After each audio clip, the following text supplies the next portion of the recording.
Oke, Assalamualaikum warahmatullahi wabarakatuh. Apa kabar semuanya? Ibu harap semuanya sehat selalu dan tetap semangat dalam belajar. Apalagi di tengah pandemi yang seperti ini, kita sebagai siswa harus tetap semangat dalam belajar dan tidak ada kata pantang mundur atau pantang menyerah.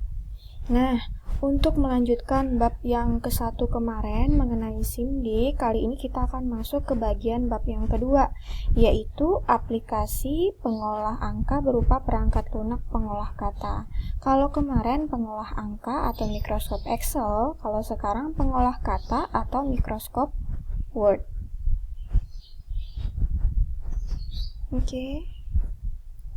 Nah, apa sih itu mikroskop Word? Ingat, mikroskop Word merupakan salah satu kegiatan mengelola informasi digital, yaitu berupa menulis, membuat, menyusun naskah digital dengan menggunakan aplikasi pengolah kata.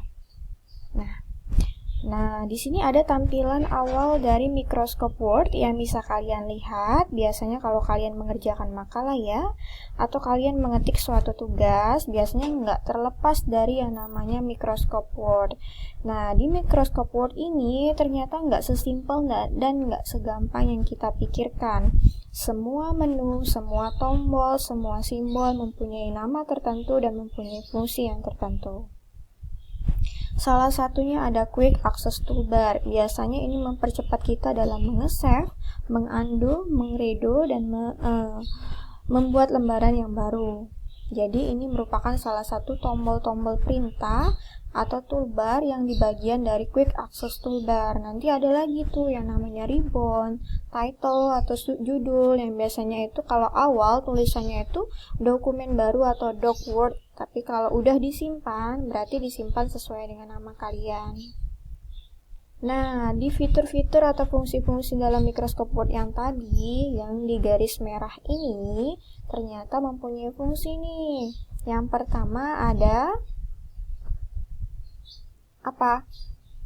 Quick Access Toolbar, yang fungsinya yaitu mengumpulkan tombol pintas yang sering digunakan untuk perintah umum. Nah, misalnya ada save, undo, dan redo. Kemudian ada ribbon, berisi kumpulan tab yang sudah disusun berdasarkan kategori tertentu. Misalnya ada home, insert, design, ataupun yang lainnya. Terus ada title help. Apa itu title help? Yaitu menampilkan nama dari dokumen yang sedang dibuka dengan bantuan yang dapat digunakan. Kemudian ada ribbon display option, yaitu pilihan untuk mengatur tampilan ribbon. Selanjutnya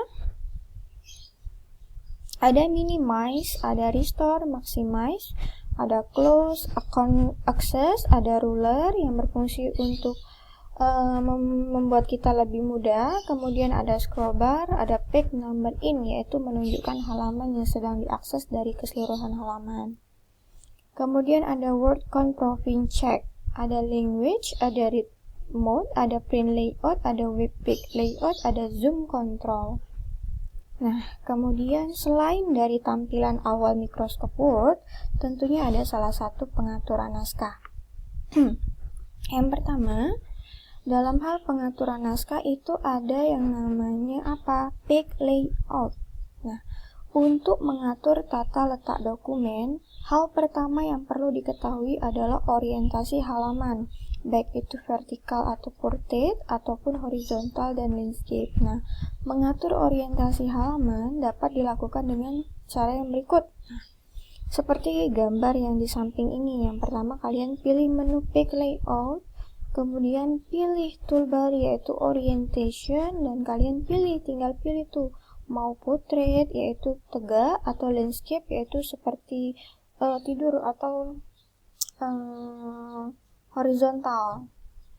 Nah, selain page layout ada juga yang namanya font.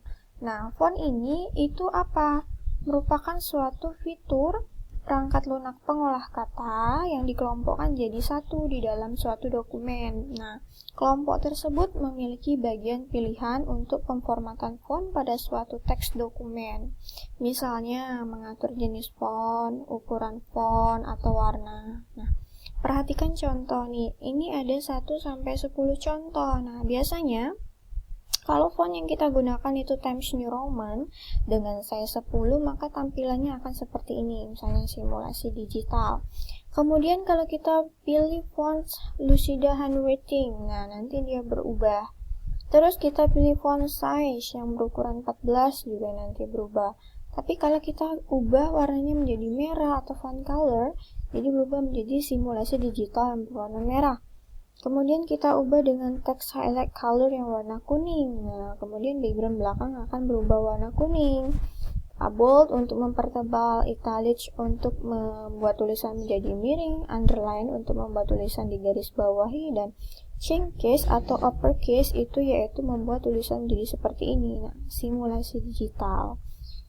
Nah, jadi kalian harus ingat ada bedanya antara mikroskop Excel yang kemarin kita belajar dengan mikroskop Word. Kalau mikroskop Excel biasanya dia berfokus hanya pada pengolahan angka. Tetapi kalau mikroskop Word dia hanya berfokus mengenai pengolahan kata, yang biasanya kalau kalian membuat tugas, mengetik makalah, ataupun itu biasanya menggunakan Microsoft Word. Nah, oke. Jadi kalau misalnya ditanya apa sih itu Microskop Word? Nah, Microskop Word merupakan aplikasi pengolah kata yang biasanya kita gunakan di dalam untuk membuat makalah, tugas, atau sesuatu hal yang lainnya yang bersifat seperti karangan, seperti itu. Nah, untuk mengenai bab yang ketiga ini, kita pada tahap awal pengenalan tentang mikroskop dulu, dan berupa menu-menu yang ini nih, yang tadi terdapat di Microskop Word.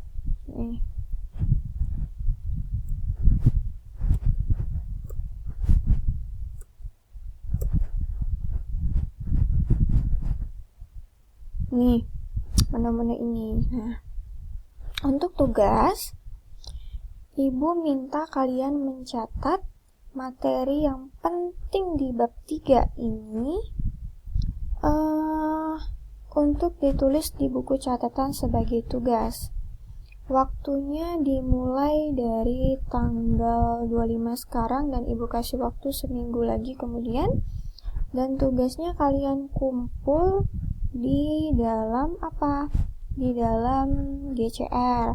Nanti Ibu kasih tempat pengumpulan tugas. Jadi ingat, tugas kalian meringkas atau mencatat materi yang Ibu sampaikan melalui video pembelajaran ini di dalam buku catatan. Jangan lupa ditulis tanggal dan nanti akan difoto dan Ibu buka link tempat pengumpulannya di GCR. Ingat, tugasnya mencatat materi mengenai Microskop Word ini atau aplikasi pengolah kata. Jadi ingat, tugasnya mencatat. Oke, sampai sini Ibu cukupkan sekian. Apabila ada salah kata, Ibu mohon ampun. Semuanya Ibu harap tetap sehat, tetap semangat dalam belajar, tetap harus memberi suatu motivasi dalam belajar. Nah, untuk itu Ibu cukupkan sekian. Ibu akhiri dengan wabillahi taufiq wal hidayah. Wassalamualaikum warahmatullahi wabarakatuh.